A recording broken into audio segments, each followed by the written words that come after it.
about chitting potatoes. It's that time of year, it's one of my favourite times of the year because it means it's actually the start of the season to come. It's not hard to do. You just need to purchase seed potatoes. Don't get the ones from the shops. A lot of people have tried it. I just wouldn't recommend it. Get a specially selected seed potato because then the risk of disease is greatly reduced. What else do we need? Something to chit them in. There's no real specialist way. You can either use seed module trays and put them in them, or what I use is these egg trays. If you can get all of them, I think you're about 30 a tray or something like that, which is quite good because you roughly get around 30 a pack in a 2.5 kilo bag. If you've not got your seed potatoes, hurry up because they will sell fast while you've got a pick of a good variety. I ordered these back in November, I think, and I chose them to be delivered this first week of February. Where I get them from, where I have done for a long time, is no secret. I get them from JBA Seed Potatoes, which is a firm based in Scotland. I've never had any problems with them at all. I'll put the link for the website, so you can have a look at the website. And if you've not got any, I can recommend them. They are very good firm, and they've got loads of information on the website on how to chit and different. They don't just do potatoes. They do obviously onion sets, garlic, and there's all the fertilisers and stuff on there. So I'll put the link for that below this video, and have a look, see what you think of the website. And if you haven't got any seed potatoes, I recommend you get some soon. Right, what I've got here are first earlies, these two. Then I have second earlies, which are these two, and main croppers, which are these two. The easier ones to grow are probably these because they're not in the ground as long. Blight, being, coming around near the end of the year. Depends on how wet the year is as well. On the back of each packet, it gives you all the, all the. Well, you can see it. I'll zoom in after anyway. All the growing information and spacings. Spacings is down to preference. Sometimes I agree with it and sometimes I don't. If you work out what sort of square area it needs off the spacings, it doesn't matter how you space them, as long as you've still got that sort of square area to grow them in pots, in bags. You can get a grow bag and turn it up on its end and plant some in that. So you don't have to have an allotment to grow potatoes. They do like sun. Now to chit them, they don't want to be hot. They don't want too much warmth. They need to be just cool. If you've got a window that's kind of north facing, it's light, but you don't want direct beaming sunlight on them. You just want something nice and light. Do not put them in the dark because you'll end up with big, long, straggly chits. So you're aiming for some like quite short, really thick chits that are strong, because when they go in the ground is going to be still quite cold. This is why I'm going to hold off and see how the weather goes. It'll be end of March, first week of February they'll be going in. So I like to give them quite a while to chit.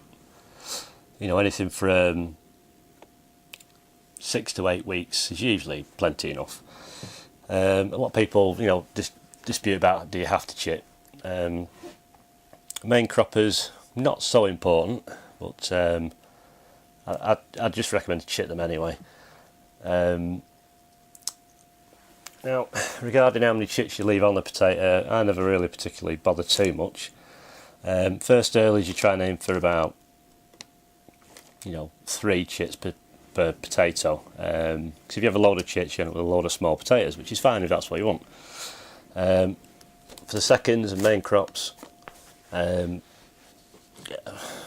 or 5 chits maybe. So we'll have a look on how to chit them. So first of all, just move some of these aside. If you want to know what varieties I'm growing, I've got the first earlies Duke of York, International Kidney, which are pretty much Jersey Royals. So they're my first earlies. So, I don't know, 10 weeks, they're ready, really. Second early is a little bit longer in the ground. The thing I like about second early is if you can leave them in the ground even longer and take the tops off, you can actually, they have a good storage time. I mean, I'm still using some Maris pears that I dug up in September, still sacked up, still okay. So I've got Charlottes for a second early. One I've grown every single year for a long time is Maris pear, because I find them just very reliable. And they're also one you can grow at Christmas, Charlottes and Maris pear.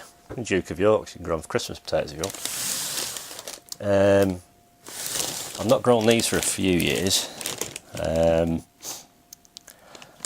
These are King Edwards. So I thought I'll give them a whirl because I've got a new plot. Well, it's not new, I've had it for a year and a half nearly. So I'm going to try these King Edwards. Probably one of my favourites,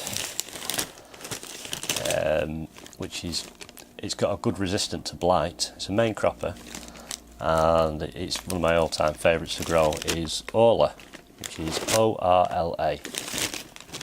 Highly recommend them. Very, very good. You get some really big potatoes on them as well, so you can use them for anything.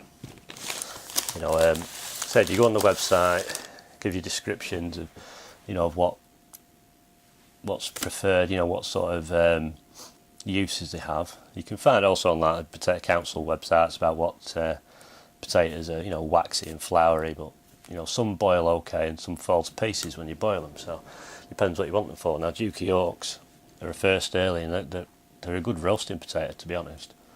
The International Kidneys, they're salad potato, as is Charlotte's. Maris pear, still semi-universal. You'd be used as salad, but I find it does alright chips as well. King Edwards, no explaining really. It's fantastic chips, roast potatoes. Orla, like I said, just great for everything really. Right, so that's enough waffle. So this is the best bit now. Don't butcher your net because it's got all your instructions on it, and you can use them as labels if you want. So just carefully, with a sharp pair of scissors, these aren't very sharp.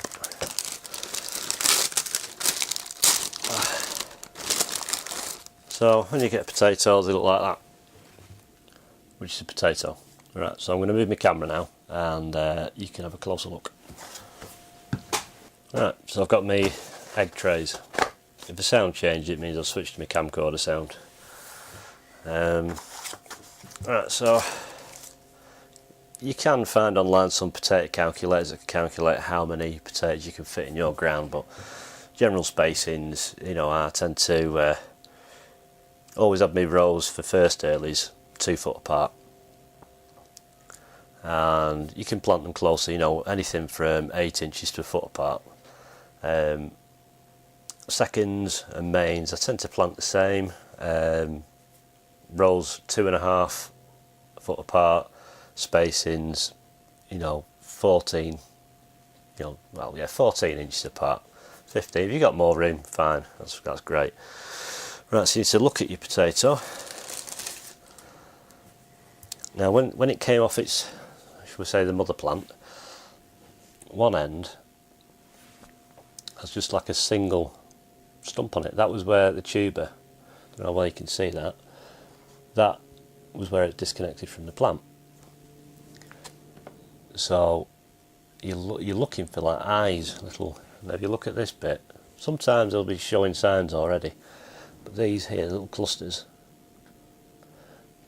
the eyes, these will be the new shoots. So they need to be planted upwards. You don't have to be like bang up like that, but if you're upwards like that, then, you know, if there's any more little islets, you know, they'll all come out. So it's simple. Get your spud, stick it in the tray. Same with that one again. Find the little single bit on its own, so you know that side is down, and that side is up, rosettes. Say, look at your potatoes, because in case you do get the odd damaged one, you know, if you think it looks a bit dubious, don't use it. I'm sure any potato company you get it from, I know JBA do, if there's any problems you get in touch with them and they'll send you replacements or whatever. I've never had to. They've always been great. Same again, that one. Now these are me all main crop, so I haven't got my list of how many I need to chit of each, but there's going to be a lot. I think it's around 150 potatoes I'm growing this year, which is a lot. So same again, that. I'm actually going to do quite a few of these. Now, I've got a lot of potatoes because they're not all for me. Some are actually for another member of my family who grows some in his back garden. So I thought instead of buying 2 lots, just get enough between us. So there'll be plenty enough here. I'd say there's 6 bags. So if there was at least 30 in a bag, that's 180 potatoes. It's a lot. Right, so that's pretty much how you chit your potatoes. So I'm gonna carry on doing these because it won't take that long. Like I say, it's a good thing, when you get your seed potatoes, it means the growing season's here at last. It's been a wet soggy winter. A lot of over the last few years we've had a lot of rain. So if you've not dug over your beds yet, I'm not saying do it because it just depends if you get the chance. You don't want to be digging wet ground. I had a little window of opportunity and I dug mine over. So I've dug some manure into it. What videos have I got coming up after this? This table's actually going to get butchered because I'm actually in my mum's attic at the moment. So it's getting cut up, this table, but I thought, well, before I cut it up, I'll use it for this video. Because I've got some stuff that I'm going to grow up here. I've got some lights. I've got all the information off Dan from the allotment diary, so if you're not subscribed, get over there and subscribe. Very, very good exhibition grower and great grower of everything. So I've got a lot of information off him on his grow lights and everything like that. So I've got one of them, and I've already got some onions on the way. I've done my leeks, my broad beans. So when it's all done, I'll put the camera up here and you can have a look at them all. Say, I don't know what it's going to be in another week or 2 yet, because you try and keep it quite cool. And I've found where I've got them at the moment, it's just too hot. I can't control the temperature properly. So up here, I've had a thermometer up here, and it's fairly stable up here. It's averages 10 to 13 degrees. Now back to the spud to say, when you're going to put these to chit. Now I put these in my old bedroom because my mum's kind enough to let me still do it. They're going to have the light from the window, which is north facing, so the sun's not going to be beaming in at them. It's light, and it's warm, but it's not hot. And they'll start sprouting within a week or 2. You'll see the chits forming on them. So I might get down to the allotment again yet. I've no real rush to get there yet. I've got a few bits and bobs to do and busy at work and that, so I'll carry on doing these. So like I say, if you haven't got your seed potatoes yet, get yourself over to the website, or like I say, JBA Seed Potatoes, and get yourself some while the stocks last, because they do go fast. So thanks for watching, take care, and I'll see you in the next video. See you now, bye.